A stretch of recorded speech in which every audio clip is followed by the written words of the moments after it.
रहमतुल्लाहि व बरकातुहू।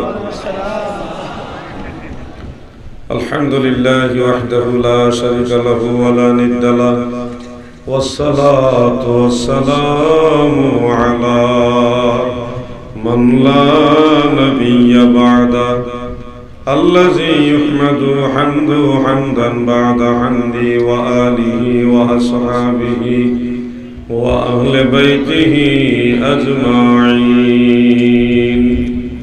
अम्मा बअद फ़क़द क़ाल अल्लाहु तआला इन्नल्लाहा व मलाइकतहु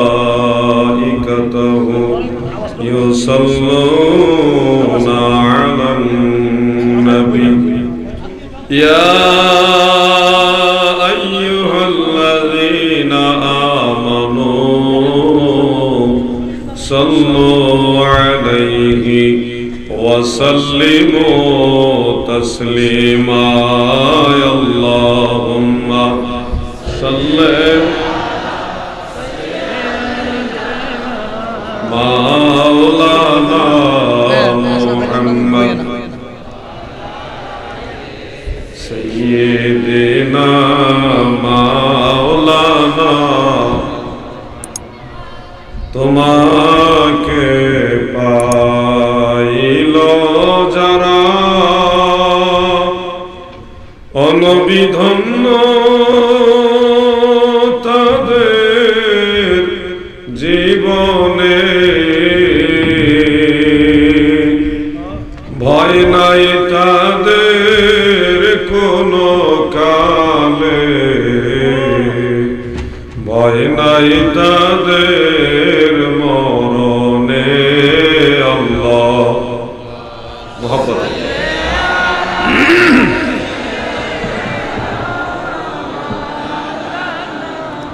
মুহাম্মদ ওয়া আলা আলি সাইয়্যিদ।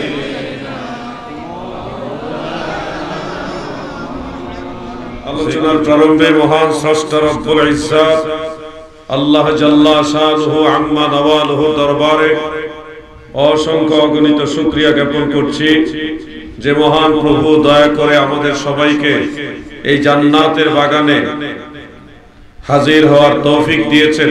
এজন্য শুকরিয়া তার আমরা সবাই বলি আলহামদুলিল্লাহ।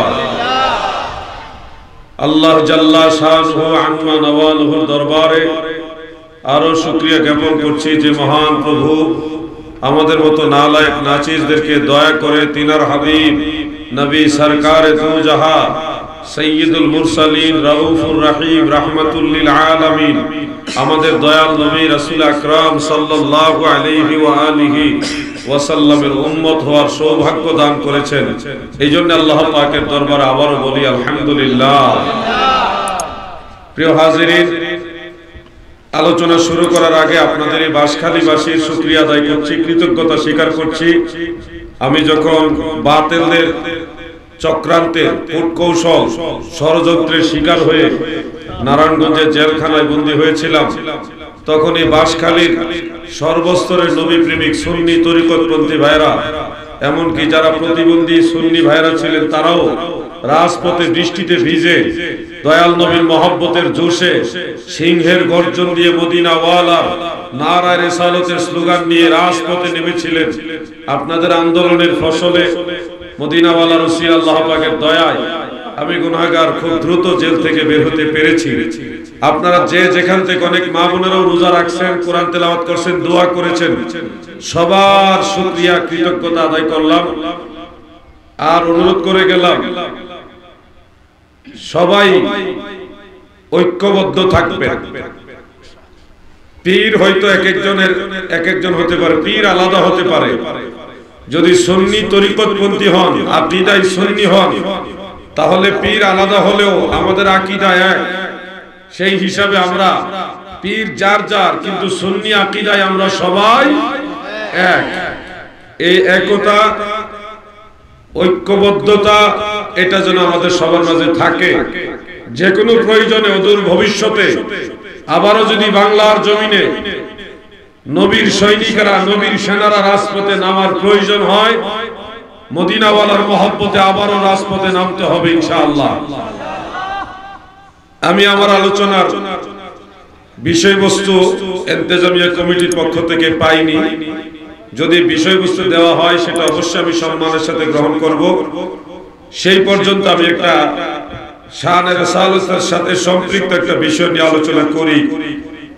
মহান আল্লাহ তাআলা নবীজি সম্পর্কে ইরশাদ করেছেন সূরা নজমের মধ্যে। আল্লাহ তাআলা বলেন, যারা পারেন তেলাওয়াত করুন। বিসমিল্লাহির রাহমানির ফাআওহা ইলা আবদিহি মা আওহা। আয়াতের বাংলা অর্থ হলো, অতঃপর তিনি তার বান্দার প্রতি যা ওহী করার তাই ওহী করলেন। তিনি তার বান্দার প্রতি যা ওহী করার তাই ওহী করলেন। এখানে তিনি বলতে আমার আল্লাহ, আর যার প্রতি ওহী করেছেন তিনি হলেন আমাদের দয়াল নবী মুহাম্মদুর রাসূলুল্লাহ সাল্লাল্লাহু আলাইহি ওয়াসাল্লাম। বন্ধুরা আমার,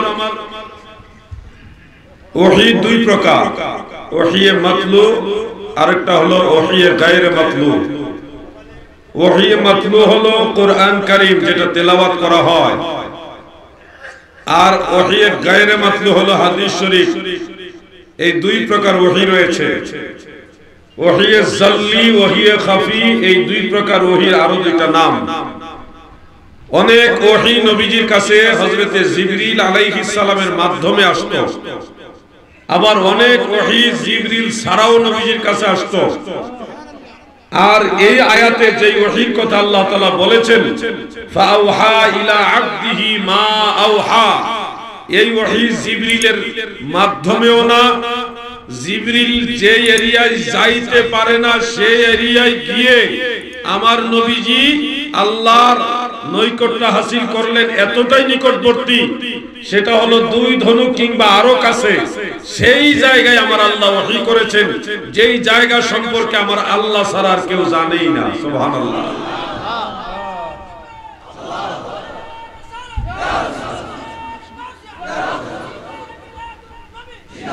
প্রিয় ভাইয়েরা আমার, গভীরভাবে খেয়াল করবেন, হযরতে জিবরিল আলাইহিস সালাম তিনি সর্বোচ্চ সিদরাতুল মুনতাহা পর্যন্ত যেতে পারেন, এরপরে আর যেতে পারেন না। তাবারানীর মুজামুল কবির সহ মিশকাতের 510 পৃষ্ঠায় সংক্ষেপে একটা হাদিস উল্লেখ। এছাড়াও আরো অনেকগুলি কিতাবে হাদিসটা উল্লেখ রয়েছে। নবীজি জিজ্ঞাসা করলেন, হে ভাই জিবরিল, তুমি কি আল্লাহকে দেখেছো কিনা? জিবরিল তিনি কেঁদে দিলেন আর বললেন, ইয়া রাসূলুল্লাহ, নবী গো, আমি কোনদিনও আল্লাহ তাআলাকে দেখিনি। জিবরিল, তুমি ওহী কোথা থেকে নিয়ে আসো? তুমি আল্লাহকে দেখো না, তাহলে ওহী নিয়ে আসো কোথা থেকে? হযরতে জিবরিল আলাইহিস সালাম তিনি বললেন, নবী গো, সিদরাতুল মুনতাহার কাছে বড়ই গাছ আছে। ওই বড়ই গাছের বড়ইগুলি হলো মটকার মতো বড়, বড়ই বুঝেন তো, কুল। আর ওই গাছের পাতাগুলি হলো হাতির কানের সমান। ইয়া রাসূলুল্লাহ, আমি সেই বড়ই গাছের কাছে অবস্থান করি, ওখানে আমার আল্লাহর ওহীগুলি আমার কাছে আসে। যেইভাবে যেই কথাগুলি আসে আমি হুবহু ওই কথাগুলি আমি জিবরিল আপনি রাসূলের কাছে পৌঁছায়া দেই, এটা আমার দায়িত্ব। আমি আল্লাহকে দেখিনি, কারণ এই যে সিদরাতুল মুনতাহা, এই সিদরাতুল মুনতাহা আমার সীমানা। এই সীমানার ওই পারে যদি আমি যাই, আমি জিবরাইলের 650 নূরের পাখা জলে পড়ে ছারখার হয়ে যাবে।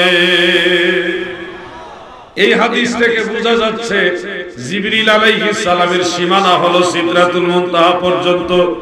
আমার নবীজি সিদরাতুল মুনতাহার পরেও গেছে, গেছে কিনা বলেন, গেছে কিনা? কতটুকু গেছে? সুম্মা দানা ফাতাদাল্লা ফাকানা কাবা কাউসাইনি আও আদনা। সূরা নজমের মধ্যে আমার আল্লাহ তিনি বর্ণনা করেন, এরপরে তিনি নিকটবর্তী হলেন। তিনি মানে আমার নবী নিকটবর্তী হলেন। কতটুকু নিকটে গেলেন? আরো নিকটে গেলেন। ফাকানা কাবা কাউসাইনি আও আদনা। এমনকি 2 ধনুক কিংবা আরো নিকটে আমার নবীজি গেলেন। এই আয়াত সম্পর্কে মুফাসসিরিনে কেরামের 2 ধরনের তাফসীর। এক ধরনের তাফসীর হলো নবীজি জিবরিল আলাইহিস সালামের নিকটবর্তী হয়েছেন। আরেক ধরনের তাফসীর রাইসুল মুফাসসিরিন হযরতে আব্দুল্লাহ ইবনে আব্বাস রাদিয়াল্লাহু আনহুমা তিনি তাফসীর করেছেন, যেটা মুআজামুল আওসাত লিত-তাবারানী সেখানে উল্লেখ রয়েছে। হযরতে আনাস ইবনে মালিক রাদিয়াল্লাহু তাআলা আনহু তিনিও তাফসীর করেছেন, যেই তাফসীরটা সরাসরি সহিহ বুখারী শরীফের কিতাবুত তাফসীরের মধ্যে উল্লেখ। আনাস ইবনে মালিক সহ আরো অনেকেই এই তাফসীর করেছেন। সুম্মা দানা ফাতাদাল্লা ফাকানা কাবা কাউসাইনি আও আদনা। আমার দয়াল নবীজি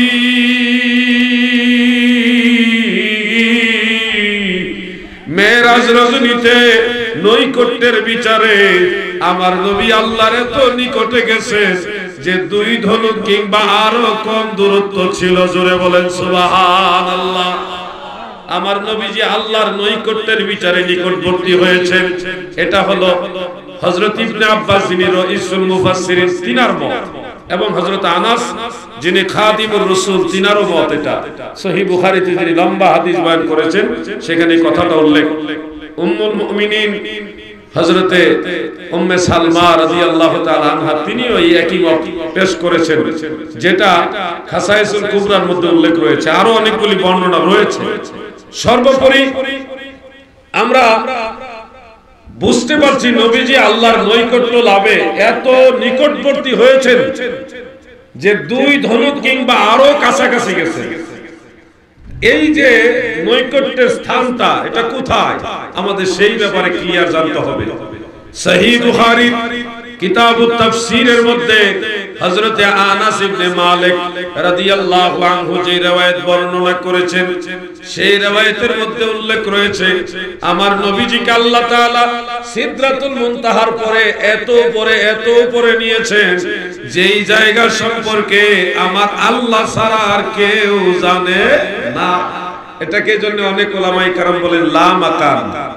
লা মাকান মানে এটা আল্লাহ ছাড়া আর কেউ এই এলাকার সীমানা এরিয়াটা কি কেমন কিছুই কেউ জানে না, একমাত্র আল্লাহই জানে কোন জায়গায় নবীজিকে নিছে। সুবহানাল্লাহ।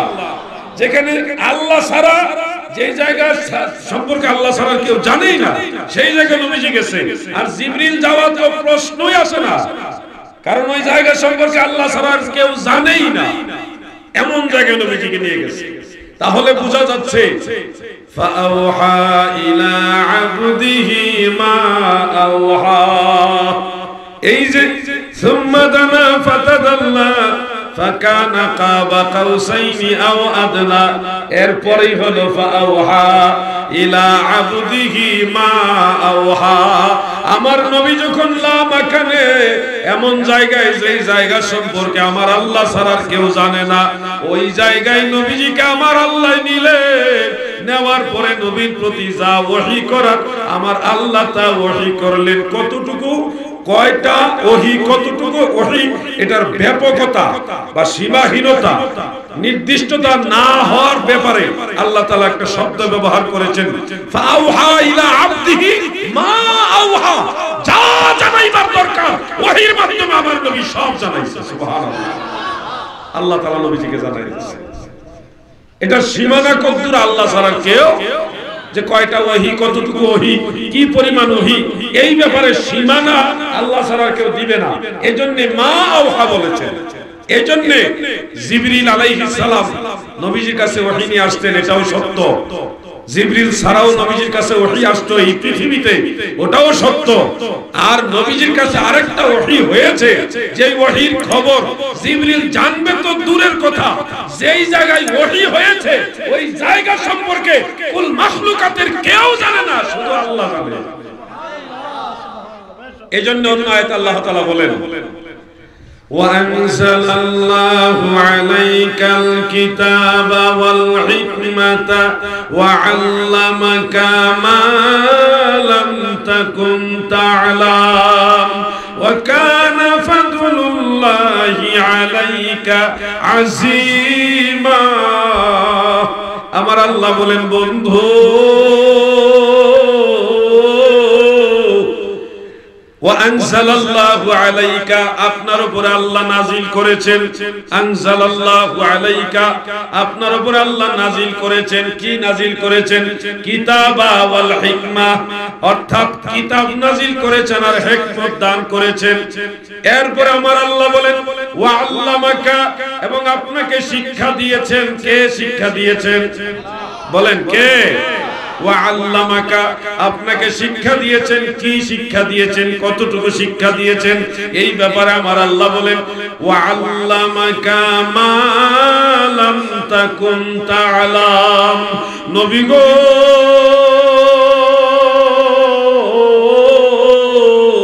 ইয়া রাসূলুল্লাহ, আল্লাহ আপনাকে এত পরিমাণ শিক্ষা দিয়েছেন, আমার আল্লাহ আমার নবীকে এত পরিমাণ শিক্ষা দিয়েছেন। আল্লাহ তাআলা বলেন যা আপনার অজানা সব শিখেছি। নবীজির যা অজানা, অর্থাৎ যা কিছু আপনার অজানা ছিল তা আমি শিক্ষা দিয়েছি। এই অজানার মধ্যে কি কি অজানা ছিল এটা তো আমরা জানি না। নবীর যা অজানা ছিল শিখিয়ে দিয়েছে কে? বলেন কে? যুবক ভাইরা, বলি কোরআন থেকে বলছি, হাদিস নয় যে আপনারা ভাববেন এটা জয়ীফ হাদিস কিনা, সনদ সহি কিনা, এরকম কোরআনের আয়াত। কোরআন শরীফের আয়াতে কোনো জয়ীফ আয়াত আছে নাকি? এই চিন্তা করলে ঈমান থাকবে না। যদি কেউ মনে করে কোরআন কারীমের এই আয়াতটা একটু দুর্বল, তাহলে সাথে সাথে ঈমান চলে যাবে।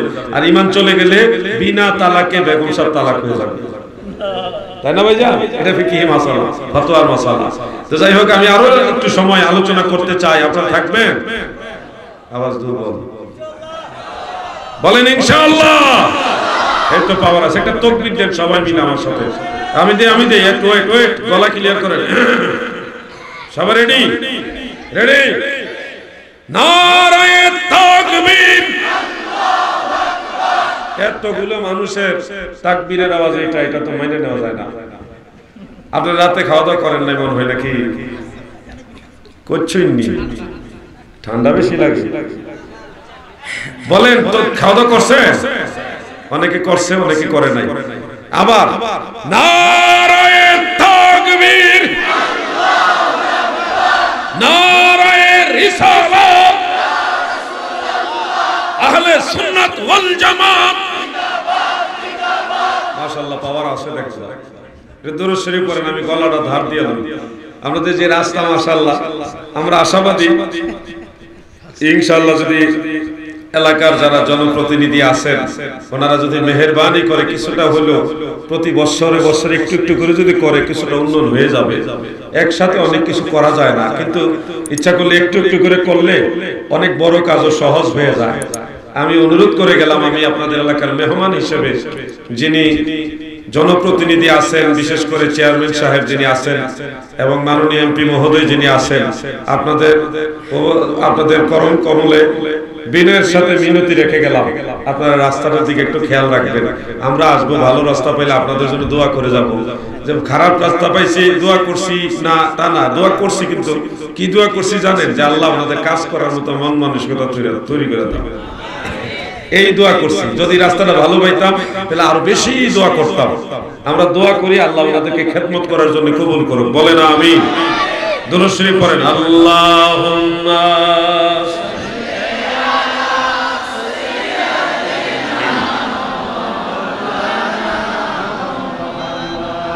ওয়া আলা আলি সাইয়্যিদিনা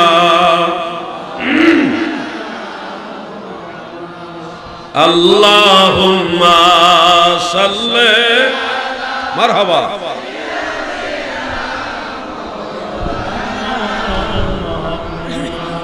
ওয়া আলা আলি সাইয়্যিদিনা।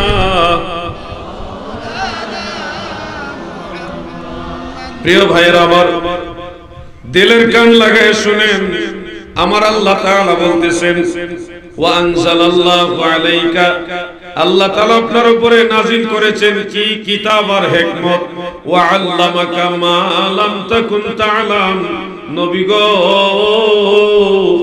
যা কিছু আপনার অজানা ছিল আল্লাহ আপনাকে তাই জানাইছে। তাফসীরে জালালাইনের মধ্যে উল্লেখ, যেটা আলিয়া মাদ্রাসায় ফাজিলে পড়ানো হয়।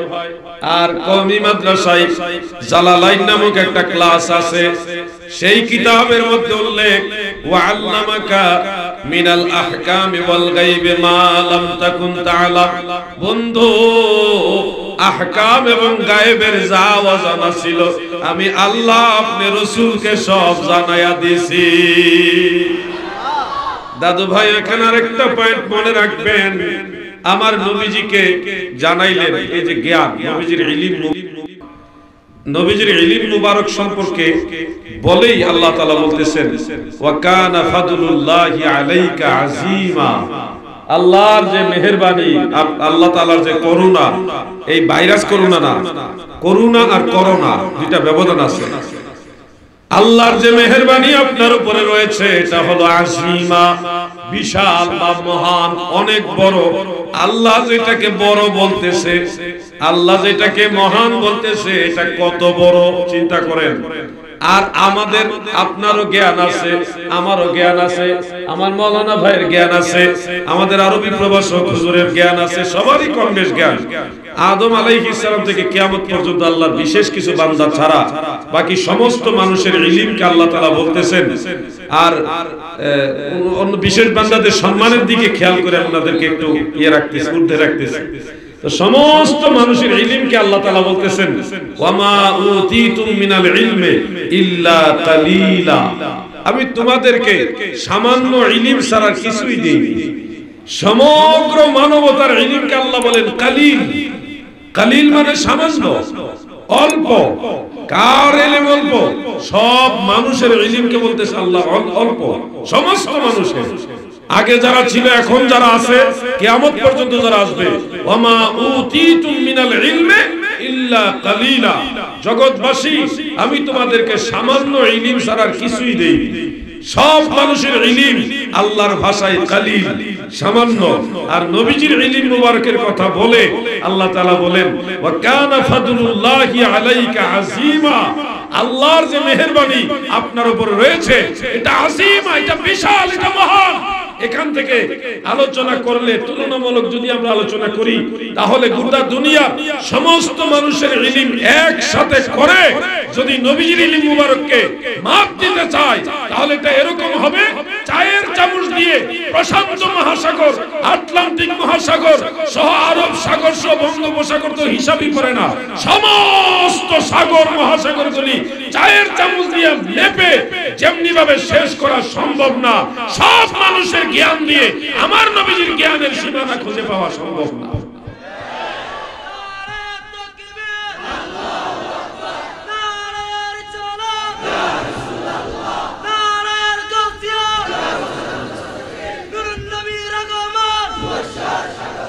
বন্ধুরা আমার, এই জন্য আপনাদের সবাইকে খেয়াল রাখতে হবে, নবীজির কোনো বিষয় নিয়ে যেন আমরা টানা হেঁচড়া না করি। যতদূর সম্ভব হয় নবীর শান মান নিয়ে কথা বলার চেষ্টা করব। কখনোই নবীজির এটা উদ্দুর জানতো না, উদ্দুর জানতো, এই ব্যাপারে টানা হেঁচড়া আমরা করব।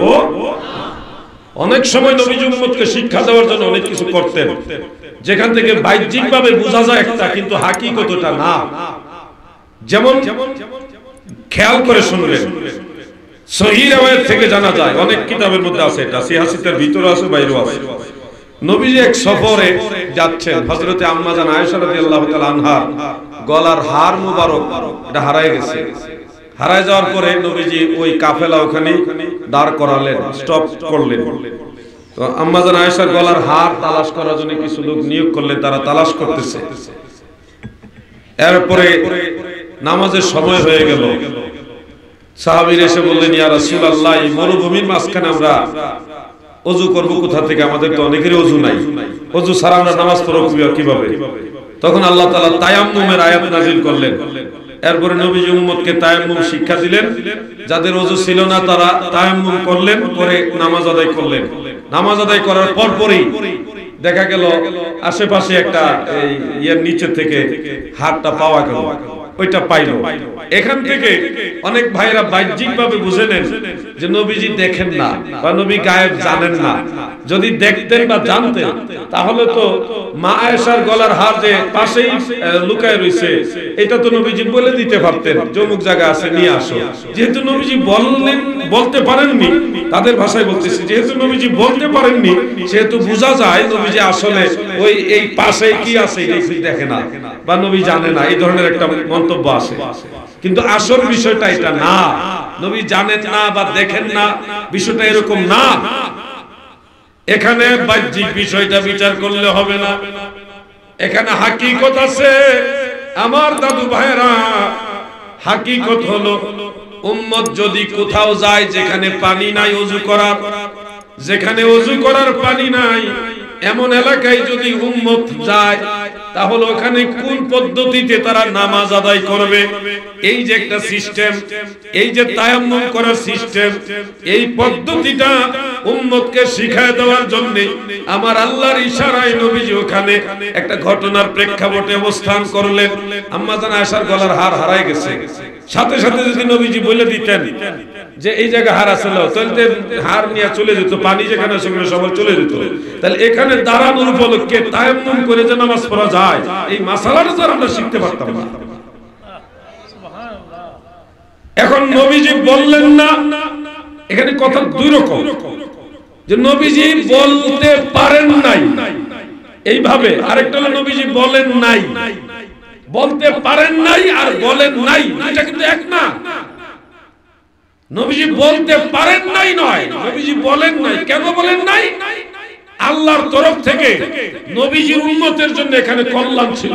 কল্যাণ কি? আমরা যদি কোথাও যাই যেখানে ওযু করার পানি থাকবে না, সেখানে আমরা তায়াম্মুম করে নামাজ পড়বো, এই মাসালাটা নবীজি শিক্ষা দিলেন। এটা হলো আমাদের কল্যাণ। এখন দাদু যদি বলেন নবীজি তাহলে আগে বললেন না কেন? আরে বোকা, তুমি নবীজির দিকে আঙ্গুল উঠাচ্ছ কেন? নবীজি না হয় বলেন নাই, আল্লাহ তাআলা কি বলছেন? হার যে পাশেই লুকায় রইছে, হারায় রইছে, এটাকে আল্লাহ তো বলেন নাই। আল্লাহ তো বলেন নাই, তখন আল্লাহ তো বলে দিতে পারতেন হাবিব এমুক জায়গায় হার আছে, আপনি এটা নিয়ে নেন। আল্লাহ তো বলেন নাই, তা আল্লাহ তাআলা বলেন নাই, এটার অর্থ কি এই যে আল্লাহ জানে না? নাউযুবিল্লাহ, এই ধরনের চিন্তা করা যাবে?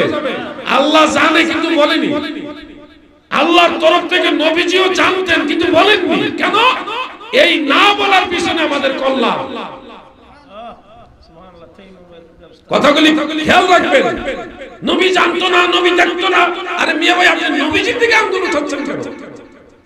নবীজি না বলাতে আমাদের তো লস হয়নি, আমাদের লাভ হয়েছে। আমাদের লাভ, আপনি নবীজির ইলম মুবারকের আঙ্গুল উঠাবেন না।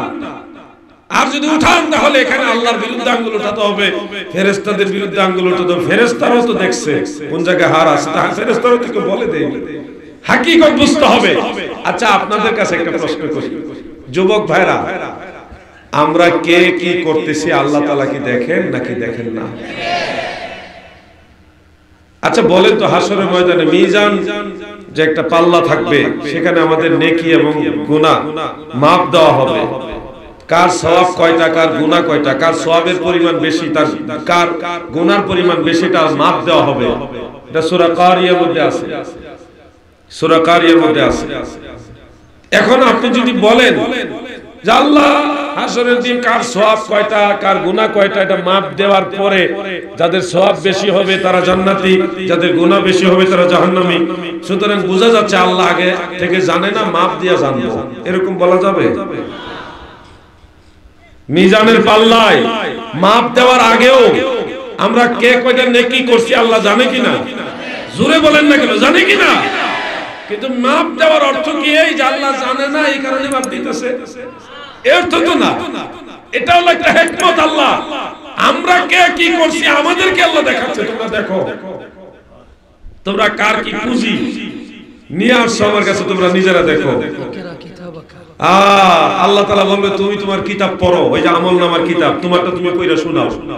দাদু গভীরভাবে খেয়াল করবেন, দোষ যদি ধরতে যাই, বনি ইসরাইলরা হাজার প্রশ্ন করত।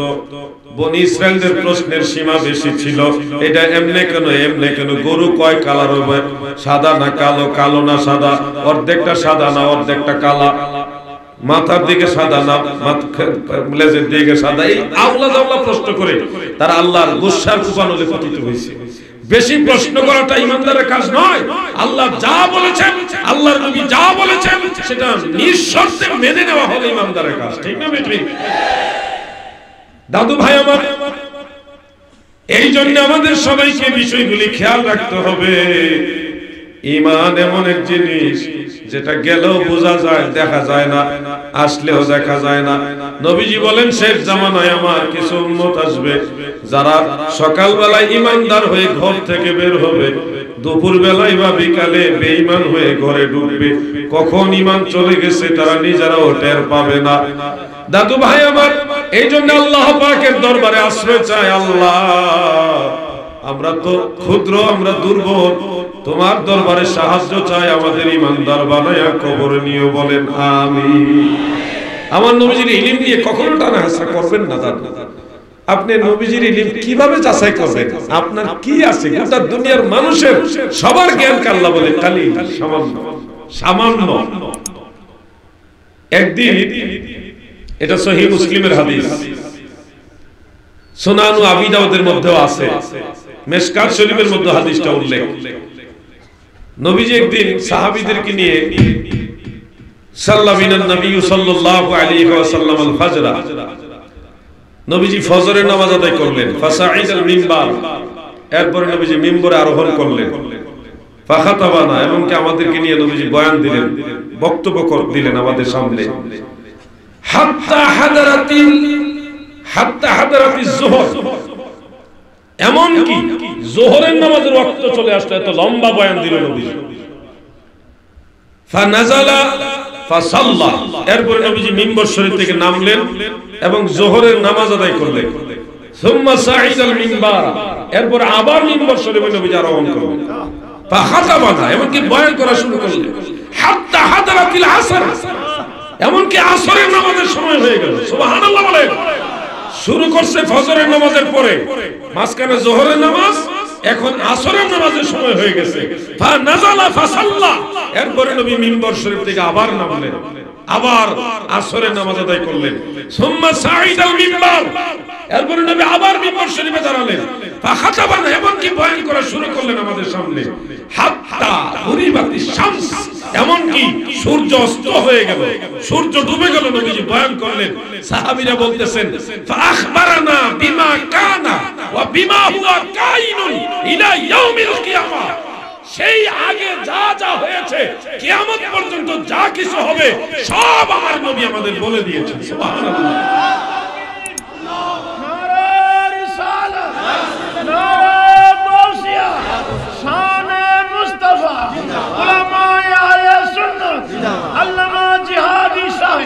প্রিয় ভাইরা, এটা সহিহ মুসলিমের হাদিস, দাঈফ হাদিস না, দুর্বল হাদিস না, সহিহ হাদিস। এখান থেকে আপনি যদি বলেন নবীজি এতটুকু জানতো, অতটুকু জানতো, এটা জানতো না, ওটা জানতো, আপনি চায়ের চামচ দিয়ে বঙ্গোপসাগর না প্রশান্ত মহাসাগরে পানি মারতে চাইতেছেন। কখনো নবীজির ইলম মুবারক নিয়ে টানা হেসরা করবেন না। নবীজি আল্লাহর ইশারার বাইরে কিছু করতেন না। আফআলুল আমবিয়া আলাইহিস সালাম বিআমরিল্লাহি তাআলা, নবীদের কর্ম আল্লাহর নির্দেশে হয়, এজন্য নবীদের ভুল বলা যায় না। নবীদের যেটা মনে হয় বাহ্যিকভাবে ভুল, এটা নবীদের ভুল না, এটা আল্লাহর ইচ্ছা। সানুকরিউকা ফালা তানসা ইল্লা মা শাআল্লাহ, সূরাতুল আ'লা এর 6 এবং 7 নম্বর আয়াত। এখানে আমার আল্লাহ পরিষ্কার বলে দিলেন, আমার নবীজি বিস্মিত হন না, ভুলে যান না। তবে যেটা ভুল মনে হয় এটা নবীর ভুল না গো। ফালা তানসা, তিনি বলেন না, ইল্লা মা শাআল্লাহ, যেটা ভুল মনে হয় এটা আমার আল্লাহ তাআলার ইচ্ছা। সুবহানাল্লাহ বলেন। মনে হচ্ছে ভুল, কিন্তু আসলে নবীর ভুল না, এটা আমার আল্লাহর ইচ্ছা। যেমন একটা উদাহরণ হিসেবে একটা হাদিস আমি আপনাদের সামনে আনি। আমার কথা বুঝতে আপনাদের কি কষ্ট হয়? রাত কি বেশি গভীর হয়েছে? তেমন কিছু হয়নি, আলহামদুলিল্লাহ। আপনাদের আন্তরিকতা দেখে আমার মনটা ভরে গেল। আসছিলাম যখন, তখন দেখলাম অর্ধেক মতো মানুষ ছিল। এখন আলহামদুলিল্লাহ পুরো মাঠে ভরে গেছে। হয়তো পরে যারা আসতেছে তারা জায়গা পাবে কিনা সন্দেহ আছে।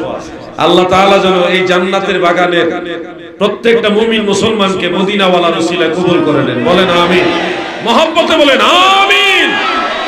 আল্লাহুম্মা সাল্লি, মাশাআল্লাহ,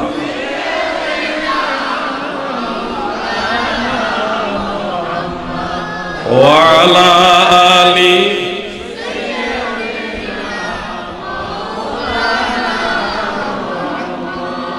তোমাকে পাইল যারা, ও নবী ধন্য তাদের জীবনে, ভয় নাই তাদের কোনো কালে, ভয় নাই তাদের মরণে। আল্লাহুম্মা সাল্লি, মাশাআল্লাহ, মারহাবা, ওয়া আলা আলি।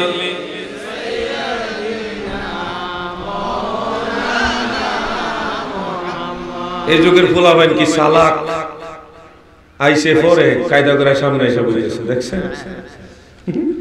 বসো,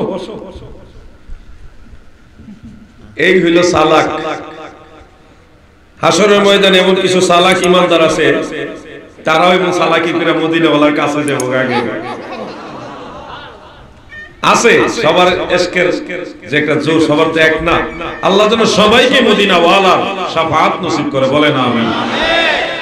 যেই কথাটা বলতেছিলাম, আমার প্রাণ প্রিয় সুন্নি তরিকতপন্থী মুমিন মুসলমান ভাইয়েরা, পর্দার আড়ালের মা বোনেরা গো, মহব্বতের কান লাগায় শুনে রাখুন।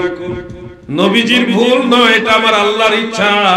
এই যে কোরআন কারীমের কথা, সানুকরিউকা ফালা তানসা ইল্লা মা শাআল্লাহ। আমার নবী ভুলে যায় না, তবে আল্লাহ যা চান তা সারা। এই যে কথাটা একটু বাস্তব উদাহরণ হিসেবে আমি আপনাদের একটা হাদিস শোনাই। বুখারী এবং মুসলিমের হাদিস, মিশকাতের মধ্যে উল্লেখ। আমার দয়াল নবীজি দিন নামাজ পড়াচ্ছেন, যোহরের নামাজ কিংবা আসরের নামাজ। যোহরের নামাজের ফরজ কয় রাকাত? যুবক ভাইরা কথা বলেন, কয় রাকাত? 4 রাকাত। নবীজি 4 রাকাত নামাজ পড়াইতে গিয়ে 3 রাকাত নামাজ পড়াইয়া সালাম ফিরে ফেললেন। বাকি রইল কয় রাকাত? 3 রাকাত পরেই নবীজি সালাম ফিরে ফেললেন। জুলিয়াদাইন, লম্বা হাত ওয়ালা একজন সাহাবী, যেই সাহাবীর হাত তুলনামূলক একটু লম্বা ছিল, তিনি নবীজির কাছে গিয়ে বললেন, নবী গো, ইয়া রাসূলুল্লাহ, আপনি কি ভুলে গেলেন নাকি আল্লাহ তাআলা নামাজ কমিয়ে দিয়েছেন? অর্থাৎ ওই ধারণা করে সাহাবী বললেন, ইয়া রাসূলুল্লাহ, আপনি কি ভুলে 3 রাকাতে সালাম ফিরাইছেন নাকি? আল্লাহ 4 রাকাত থেকে 1 রাকাত কমায় দিয়েছেন, দয়া করে আমাদের বলুন। জানতে চাইলেন। দয়াল নবীজি জবাব দিলেন, আমার নবীজি জবাব দিলেন, লাম আনসা ওয়া লাম তাকসুর, আমি ভুলে যাইনি, নামাজ আল্লাহ কমায়া দেয়নি। নবীজি কখনো আন্দাজে কথা বলতেন না, যা বলতেন সঠিক বলতেন। নবীর প্রতিটা কথা ওহী, নবীর কথাই আল্লাহর কথা, আল্লাহর কথাই নবীর কথা। ওয়ামা ইয়ানতিকু আনিল হাওয়া ইন হুয়া ইল্লা ওয়াহয়ু ইউহা। তিনি প্রবৃত্তির তাড়নায় কথা বলেন না, আন্দাজে কথা বলেন না, যা বলে তা ওহী, প্রত্যাদেশ আল্লাহর কথা। সূরা নজমের মধ্যে এই কথাটা উল্লেখ।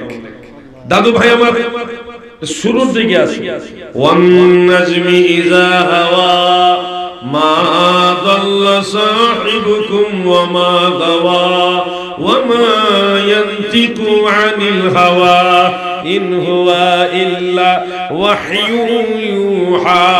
এই যে সূরা নজম, এখানে আল্লাহ তাআলা গ্যারান্টি দিলেন আমার নবী যা বলে সব আমার আল্লাহর কথা। খেয়াল রাখবেন, এটা কিন্তু হাদিস নয়, সরাসরি কোরআন, আল্লাহর কালামুল্লাহ শরীফের আয়াত। নবীজিকে জিজ্ঞাসা করা হলো, ইয়া রাসূলুল্লাহ আপনি কি ভুলে গেলেন নাকি আল্লাহ তাআলা এক রাকাত কমায় দিবেন? নবীজি জবাব দিলেন, লাম আনসা ওয়া লাম তাকসুর, আমি ভুলে যাইনি গো, নামাজ আল্লাহ কমায় দেয়নি।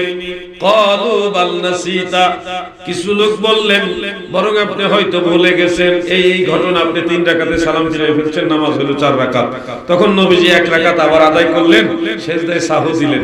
এই যে একটা ঘটনা, এই ঘটনা থেকে আমরা যারা সুন্নি আমরা কি বুঝি শুনেন, আর যারা সুন্নি না বাতিল তারা কি বুঝে শুনেন।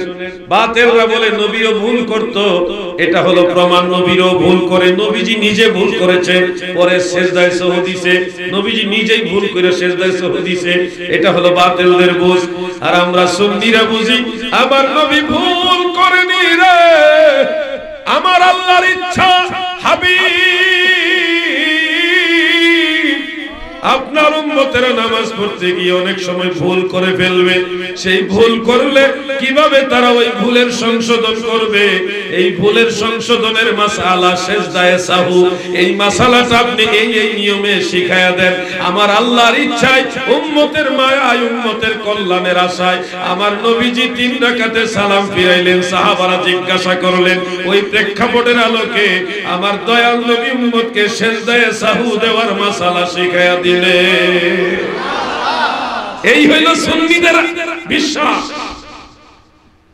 আর আমাদের বিশ্বাসের সাথে আল্লাহর কোরআনের আয়াতের মিল। সানুকুরিউকা ফালা তানসা ইল্লা মা শাআল্লাহ। আল্লাহ নিজে বলেছেন আমার দয়াল নবীজি আমার নবী ভুলেন না, তবে আল্লাহ যা চান তা ব্যতীত। তার মানে বোঝা যাচ্ছে এই যে 4 রাকাত নামাজের 3 রাকাতে সালাম ফিরানোর বিষয়টা, এটা আমার নবীর ভুল না, এটা আমার আল্লাহর ইচ্ছা। হাকিকত হলো আমাদের কল্যাণের জন্য আল্লাহর ইচ্ছায় আমার নবী 3 রাকাতে সালাম ফিরায়া পরে সিজদায়ে সাহু শিখাইছে।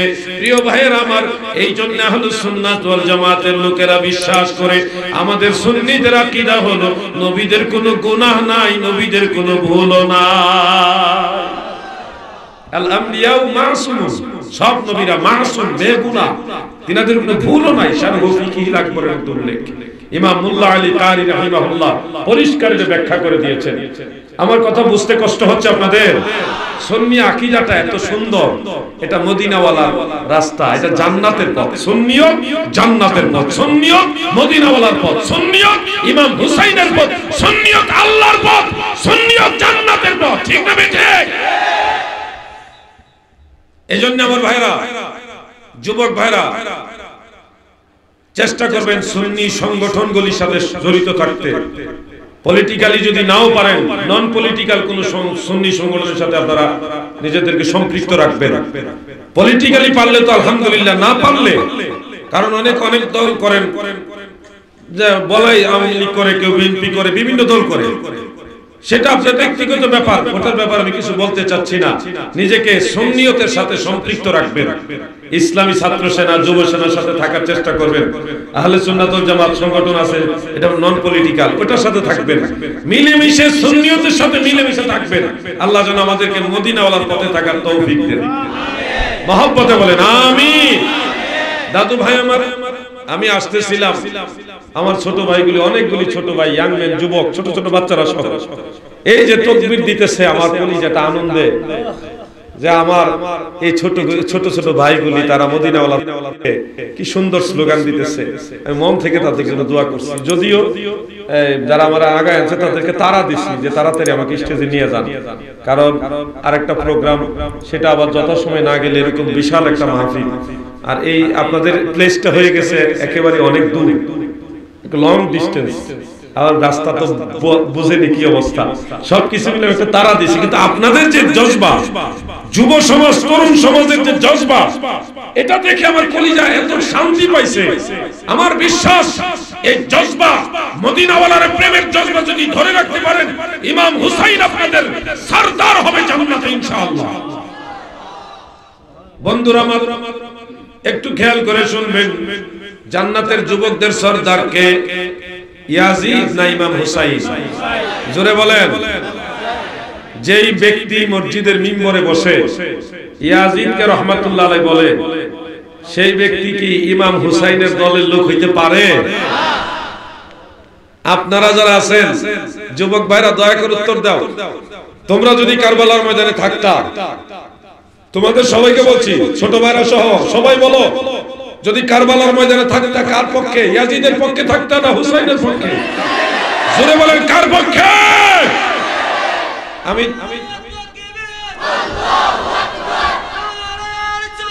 ইয়া রাসূলুল্লাহ,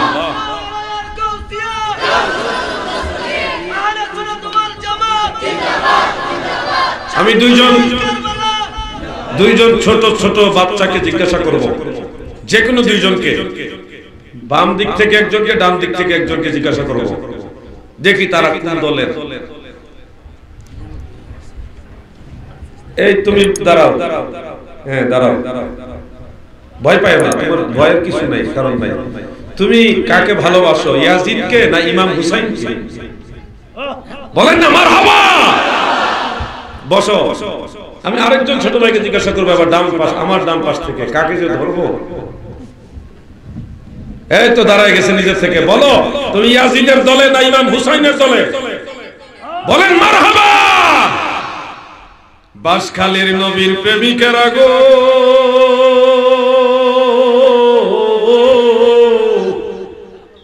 ধন্য তোমরা, এই বাঁশখালীর জমিনে আমার নবীর আওলাদ ইমাম হুসাইনের সৈনিক আছে। এই বাঁশখালীর জমিনে আমার নবীর আওলাদ ইমাম হুসাইনের পক্ষের লোক আছে। ইমাম হুসাইন রূহানি জগৎ থেকে আমাদের দেখতেছেন আর আনন্দে উৎফুল্ল হচ্ছেন, কারণ আমরা গরিব হতে পারি, মদিনায় যাওয়ার তৌফিক আমাদের অনেকের না থাকতে পারে, আমরা দুর্বল হতে পারি, আমরা অভাবী হতে পারি, কিন্তু বুক ভরা হুসাইনের মহব্বত আমাদের সিনার মধ্যে আছে। যুবক ভাইরা গো শোনো, আজকে 1400 বছর পরে কেন জিজ্ঞাসা করছি হুসাইনকে ভালোবাসো কিনা? কেন জিজ্ঞাসা করছি আজকে 1400 বছর পরে কেন ইমাম হুসাইনের মহব্বতের লোক তালাশ করছি? শোনো রে ভাই, কারবালার ময়দানে ইয়াজিদকে তুমি দেখোনি, ইবনে জিয়াদকে তুমি দেখোনি, কিন্তু আজকে 1400 বছর পরেও ইয়াজিদের প্রশংসা মসজিদের মিম্বরে বসে করে এমন লোক তুমি নিশ্চয়ই দেখতেছো, শুনতেছো। আমি ইয়াজিদ খোঁজার জন্য কারবালায় যাই না, যেই লোকটা আমার নবীর আওলাদ পাক পাঞ্জাতনের একজন ইমাম হুসাইনের প্রশংসা করে না, ইয়াজিদের প্রশংসা করে, ইয়াজিদের নামের সাথে রাহমাতুল্লাহ আলাইহি বলে, আবার রাদিয়াল্লাহু আনহু লেখে, আমি তার চেহারার দিকে তাকায়া ভাবি ইয়াজিদ মনে হয় তার মতোই ছিল। নিঃসন্দেহে যে লোকটা ইয়াজিদের প্রশংসা করে সে কারবালার ময়দানে থাকলে ইয়াজিদের পক্ষেই থাকে। আর আমরা গোটা দুনিয়া একদিকে, কিন্তু ইমাম হুসাইনের কদম মুবারক আরেকদিকে হলো, সব ছেড়ে হুসাইনের কদম আমরা জড়ায় ধরবো, ঠিক না ঠিক? তুমি দেখো সারা বাংলায়, সারা পৃথিবীতে যত সুন্নি তারা সবাই ইমাম হুসাইনকে ভালোবাসে। আজ পর্যন্ত আপনারা কোথাও এরকম পেয়েছেন যে সুন্নি দাবি করে কিন্তু হুসাইনকে ভালোবাসে না, ইয়াজিদকে ভালোবাসে? এরকম পেয়েছেন কোথাও? আমি পাইনি। অসম্ভব, কোন সুন্নি ইমাম হুসাইনকে বাদ দিয়ে ইয়াজিদকে ভালোবাসতে পারে না, আমি পাইনি। অসম্ভব এটা। সুন্নি মানে হুসাইনের প্রেমিক, সুন্নি মানে মা ফাতেমার প্রেমিক, সুন্নি মানে মদিনাওয়ালার প্রেমিক, সুন্নি মানে সাহাবীদের প্রেমিক, ঠিক না বেঠে? বন্ধুরা আমার, অনুরোধ করে যাই যুবকদেরকে, সুন্নিয়তের সাথে থাইকো। সুন্নি জামাত এটা কোন পীর সাহেবের বানানো দল না, সুন্নি জামাত এটা মদিনাওয়ালার ঘোষিত জান্নাতি দল। এই ব্যাপারে আমি বহু জায়গায় আলোচনা করেছি। আজকে আপনাদেরকে একটা অল্প সময়ে বলে যাই। সূরা আলে ইমরান 106 নং আয়াত। কত নম্বর? 106 নং আয়াতে আল্লাহ জাল্লা শানুহু তিনি বলেন, ইয়াউমা তাবিয়াদ্দু উজুহুন ওয়া তাসওয়াদ্দু উজুহুন, সেদিন কিছু চেহারা হবে উজ্জ্বল সুন্দর, আর কিছু চেহারা হবে কুৎসিত কালিমাযুক্ত কালো। আল্লাহ বলেন এক শ্রেণীর মানুষের চেহারা হবে উজ্জ্বল, আরেক শ্রেণীর মানুষের চেহারা হবে কালো। দয়াল নবীজি পরিচয় করাচ্ছেন কালো চেহারার লোকগুলি কারা আর সুন্দর চেহারার লোকগুলি হবে কারা। মনে করেন না যে আমি গায়ের চামড়া কালো, হাসরের ময়দানে মনে হয় আমি আসলে কালোই হব। না ভাই, আপনাকে শুধু বোঝানোর জন্য বলছি, বোঝানোর জন্য বলছি। অনেক মানুষ দেখবেন গরিব, 5 ওয়াক্ত নামাজ কালাম পড়তো, হালাল হারাম বাইসে চলতো, মদিনাওয়ালাকে ভালোবাসতো, গরিব ভালো মন্দ খাইতে পারতো না, কিন্তু গায়ের চামড়া কালো ছিল, মাঠে কাজ করত, দিন মজুর ছিল, গাড়ি ছোট গাড়ি বড় গাড়ি চালাইতো, পরিশ্রম করত, গায়ের ধুলাবালিতে মাটিতে সবসময় গড়াগড়ি চলাফেরা থাকতো। এই মানুষগুলি মারা গেলে, কিছু মানুষ দুনিয়াতে চেহারাটা দেখতে তাদের কুশ্রী ছিল, কিন্তু মারা যাওয়ার পরে তাদের চেহারাটা সুন্দর হলুদ হয়ে যায়। এরকম লাশ আপনারা দেখেছেন? আমি অনেকবার দেখেছি। কিছু মানুষ মারা গেলে তাদের চেহারাটা এমনিতে সুন্দর হয়ে যায়। আবার কিছু মানুষ দুনিয়াতে ভালো, টাকাওয়ালা, সম্পদওয়ালা, ক্ষমতাওয়ালা ছিল, আমল আখলাক ভালো ছিল না, মরার পরে তাদের চেহারাটা যেমন তেমন কুশ্রী হয়ে গেছে। বড় বড় আন্তর্জাতিক ক্ষতি সম্পন্ন শায়েখরা মারা গেলে তাদের চেহারা প্রকাশ করে না। যারা মদিনাওয়ালার দুশমন ছিল, ইয়াজিদের দল ছিল। আল্লামা হাশিমি সাহেব হুজুর রাহমাতুল্লাহ আলাইহি, আল্লামা নঈমি সাহেব রাহমাতুল্লাহ আলাইহি, ওনারা ইন্তেকাল করার পরে চেহারাটা এত সুন্দর হয়েছে, সারা বিশ্বের মানুষ দেখছে যে এটাই হলো জান্নাতি মানুষের চেহারা। ঠিক না বেঠিক? সুন্নিরা চেহারা প্রকাশ করে, কারণ সুন্নিরা জানে নবীর দলে আছে। এত চিন্তা আমি কেন করব? আমি নবীর ডিউটি করছি, নবীর হুকুম মানতেছি, নবীর তরিকা চলতেছি। হাসর ময়দানে কোনো বিপদ হইলে আমি ইয়া রাসূলুল্লাহ বলে ডাক দিব। এটা আমার জজবা, আমার ইমান। আমার বিপদের সময় আমি মুসিবতে পড়ে গেলি, ইয়া রাসূলুল্লাহ বলে আমি নবীজিকে ডাকি। নারায়ে তাকবীর, আল্লাহু আকবার, নারায়ে রিসালাত, নারায়ে গাউসিয়া, আহলে সুন্নাত ওয়াল জামাত জিন্দাবাদ, নবী ওয়ালির দুশমনেরা জিন্দাবাদ। বন্ধুরা আমার, এইজন্য আপনাদের সবাইকে বলবো, হাসর ময়দানে দুই গ্রুপ, আমার আল্লাহ নিজে বললেন দুইটা গ্রুপ হবে। এক শ্রেণীর মানুষের চেহারা উজ্জ্বল হবে, সুন্দর হবে, আরেক শ্রেণীর মানুষের চেহারা হবে কুৎসিত কালিমাযুক্ত কালো। কিছু মানুষ মরার আগে সুন্দর, এমনিতে নরমাল সুন্দর ছিল, মরার আগে শুকাইয়া রূপ বেমার হয়ে আড্ডি কঙ্কাল হয়ে একবারে মারাত্মক চেহারা হয়ে মারা গেছে, এমন লোকও পাইছি আমি। হাসর ময়দানে এই দুই গ্রুপ কারা গো? সুন্দর চেহারার অধিকারী কারা হবে, কুৎসিত কুশ্রী চেহারার অধিকারী কারা হবে? আমার নবীজি, আমার দয়াল নবীজি এই পরিচয় করায়া দিলেন। তাফসীরে দুররে মানসুরের মধ্যে হাফিজুল হাদিস ইমাম জালালউদ্দিন সুয়ুতী রাহমাতুল্লাহ আলাইহি অনেকগুলি riwayat এই ব্যাপারে উল্লেখ করেছেন, মারফু মাওকুফ সব ধরনের riwayat এনেছেন। আমার দয়াল নবীজি বলেছেন, হযরত ইবনে আব্বাস রাদিয়াল্লাহু আনহুমা সহ কয়েকজন সাহাবীও বলেছেন যে যাদের চেহারা উজ্জ্বল হবে, আমার নবীজি বলেন এই উজ্জ্বল চেহারার লোকগুলি হবে আহলে সুন্নাত ওয়াল জামাত। আমি বলিনি, আল্লাহর কসম, এটা দয়াল নবীজি বলছেন, সাহাবীরা বলছেন। জান্নাতি যারা হবে, উজ্জ্বল চেহারার মানুষ যারা হবে, দয়াল নবীজি বলেছে তারা হবে আহলে সুন্নাত ওয়াল জামাত। দাদু ভাই আমার, এই জন্য সুন্নি জামাত কোন পীর সাহেবের বানানো দল না, সুন্নি জামাত কোন নেতা লিডারের বানানো দল না গো।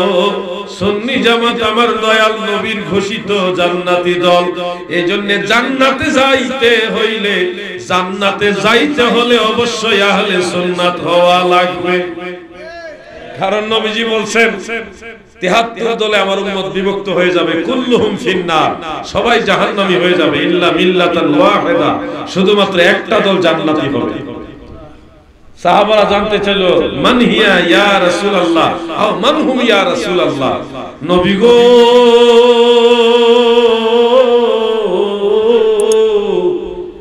যে একটা দল জান্নাতি এরা কারা? নবীজি বললেন, ক্বালা মা আনা আলাইহি ওয়া আসহাবি, যারা আমাকে এবং আমার সাহাবীদেরকে অনুসরণ করবে তারা জান্নাতি।